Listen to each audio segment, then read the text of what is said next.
Jake, it seems like every administration, when it gets into office, complains about the problems it inherits from the previous administration.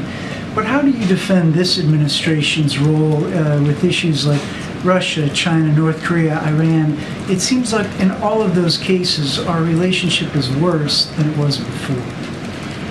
Well, first of all, Russia decided to launch a massive land war in Ukraine. The United States has mobilized not just the West, but a coalition of dozens of countries, and more than 140 countries have voted for a UN General Assembly resolution condemning what Russia did.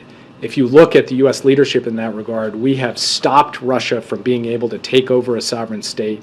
We have ensured that Ukraine will continue as a viable, free, sovereign democracy out into the future, in the support we have given to the brave and courageous Ukrainians out there on the front lines.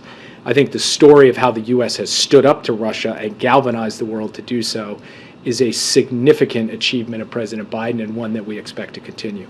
With respect to China, I'm not sure I'd agree with your characterization of the previous administration, but I'm not interested in comparisons. We're taking our own approach on this, which is to ensure that we compete intensively to put the United States in the strongest position possible, while at the same time managing that competition so that it doesn't tip over into conflict.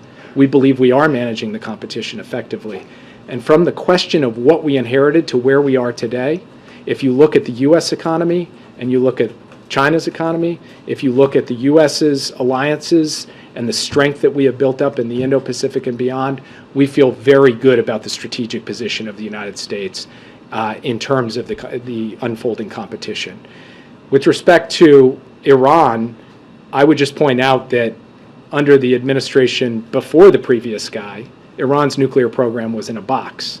The last guy let it out of the box. We are now trying to manage the results of that decision, and we are doing so while deterring Iran from going for a nuclear weapon. We have thus far been able to do that. It's something we remain vigilant about every day. And finally, with respect to North Korea, the previous administration believed that if it simply engaged in summit-level diplomacy, it could end North Korea's missile and nuclear program. By the time we took office, North Korea's missile and nuclear programs had accelerated dramatically. The most important breakthrough we had seen from them, the first test of an intercontinental ballistic missile, that didn't happen on Joe Biden's watch.